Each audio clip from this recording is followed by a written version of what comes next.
Très bon début de journée à toutes et à tous. Bonjour, bienvenue dans cette édition. Présidentielle 2020, l'opération séduction des électeurs est lancée. La campagne électorale s'est ouverte ce matin. Les candidats vont investir les rues pour partager leur programme de gouvernement. Le Conseil constitutionnel, il faut le rappeler, a retenu 4 candidatures. La campagne prend fin le 29 octobre prochain, avant bien sûr le scrutin du 31 octobre 2020.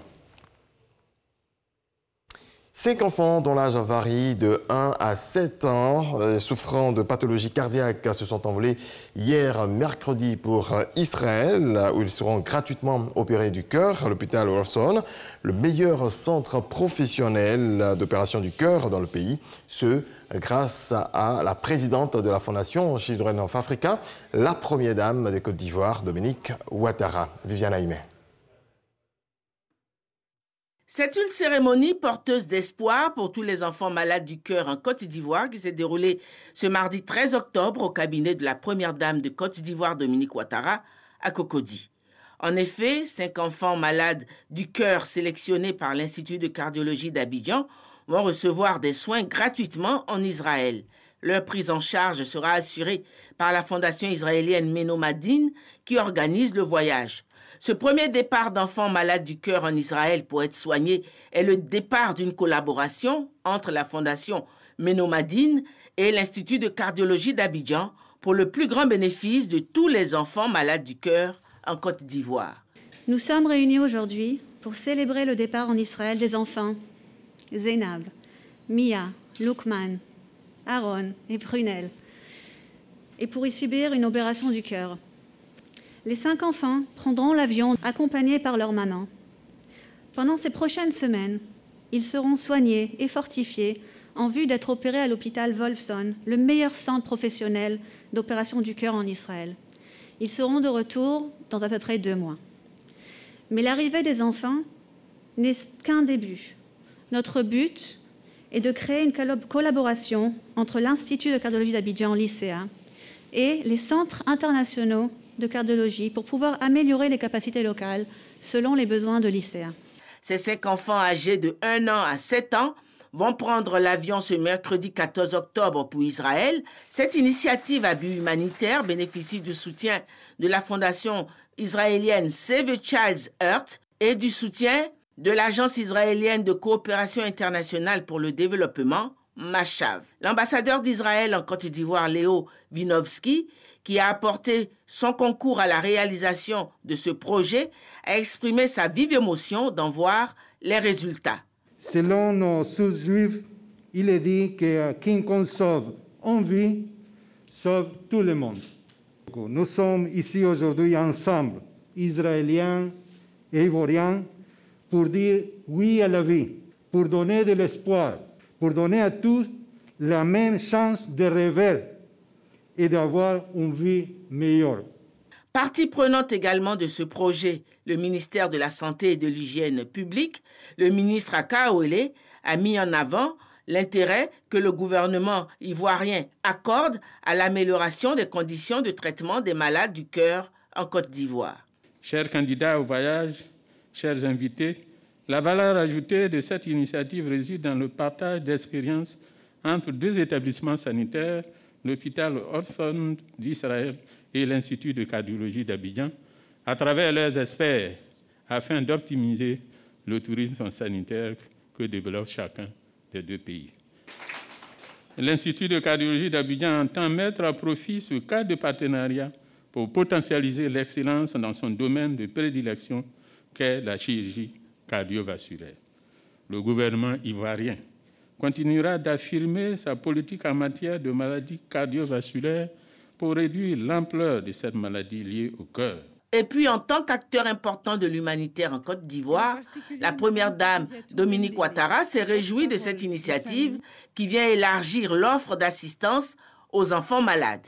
Je salue tout particulièrement Madame Eva Peled, présidente du groupe Mitreli en Côte d'Ivoire, représentante de la fondation Menomadine qui organise le voyage et prend en charge nos enfants. Je salue également le professeur Eloge Cramo, nouveau directeur général de l'Institut de cardiologie d'Abidjan, ainsi que le professeur Rémi Seka, qui a piloté entièrement ce projet. Bravo, bravo.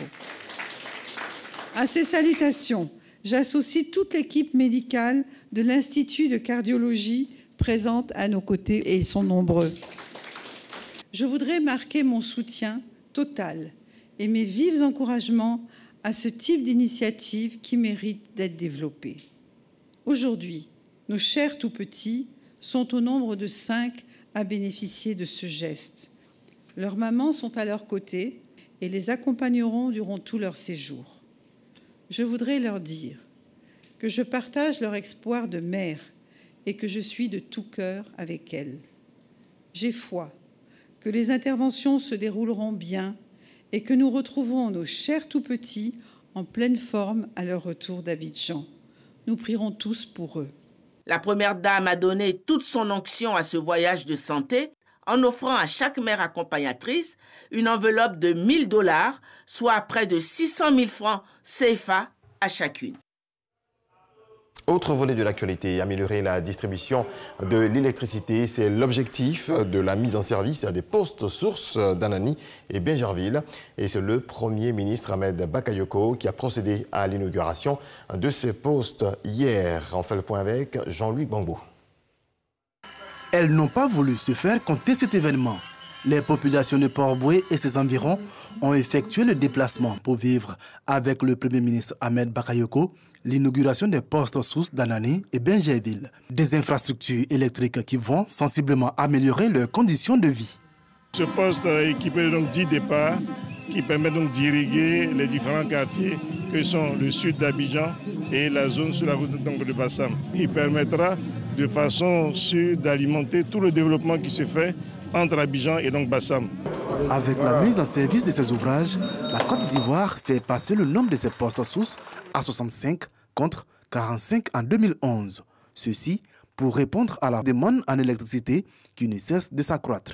Lorsqu'on regarde le nombre d'abonnés à l'électricité, le nombre d'abonnés a doublé en 9 ans. De façon pratique, avec ces travaux, les temps moyens de coupure, donc les coupures d'électricité, vont baisser ici à Anani et à Bingerville. Et quand je dis Bingerville, c'est toute la zone de Bingerville, Faya et les autres zones qui sont à côté. Moins de baisse des tensions, moins de coupures de courant, en somme, une énergie de meilleure qualité, reflet de la croissance et du dynamisme économique de la Côte d'Ivoire. On a fait en sorte d'être autonome, d'avoir même de la marge de confort et donc de jouer un rôle dans le secteur du marché sous-régional d'électricité.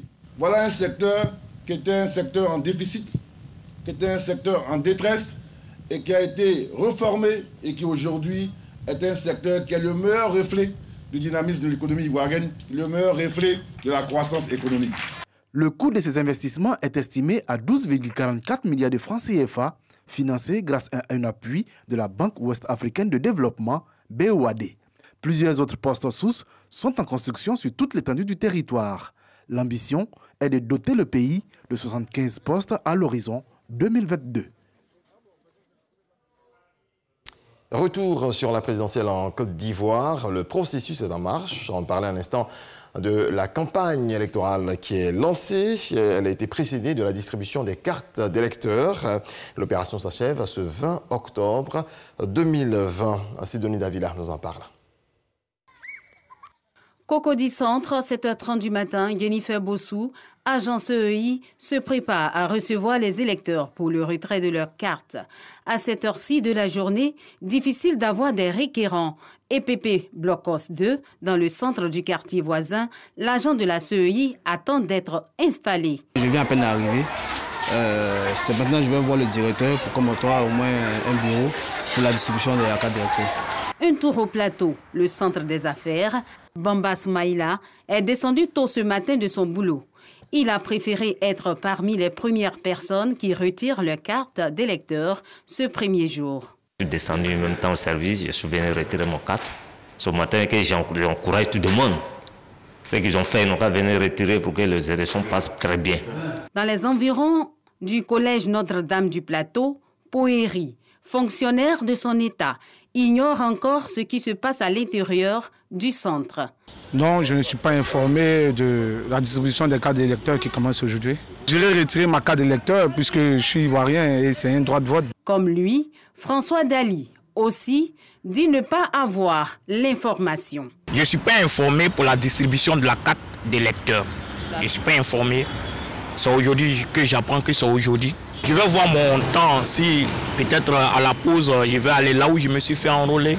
Ce mercredi, démarrage de distribution des cartes d'électeurs, le centre du collège Notre-Dame du Plateau enregistre une faible affluence des électeurs.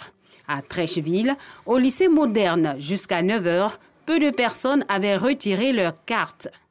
Je suis venue retirer ma carte pour le 31, donc je suis prête à voter. On dit pour moi est derrière là-bas, ma fille a eu pour lui. Donc je m'avais derrière là-bas pour aller retirer pour moi. J'ai le reçu avec moi. Du côté d'Adjamé, au collège de la Force, les agents de la CEI accueillent leur 12e visiteur, Denis Kobena. Je suis venu le premier jour pour éviter les bousculades dans les bureaux, puisque je suis pris à d'autres occupations et pour ne pas être forclos le jour du vote. La distribution des cartes d'électeurs dure une semaine et pourtant, ces derniers ne se bousculent pas devant les centres de retrait ce premier jour. Dans la plupart des centres de distribution visités, avant la mi-journée, pas d'irrégularité constatée selon les agents de la CEI. Ce matin, nous avons démarré vers 7h30. Nous sommes déjà vers 9h. Nous avons quelques dizaines de personnes. Nous n'avons pas rencontré des difficultés. Du 14 au 20 octobre prochain, ce sont 7 495 082 électeurs qui sont attendus dans 10 815 centres.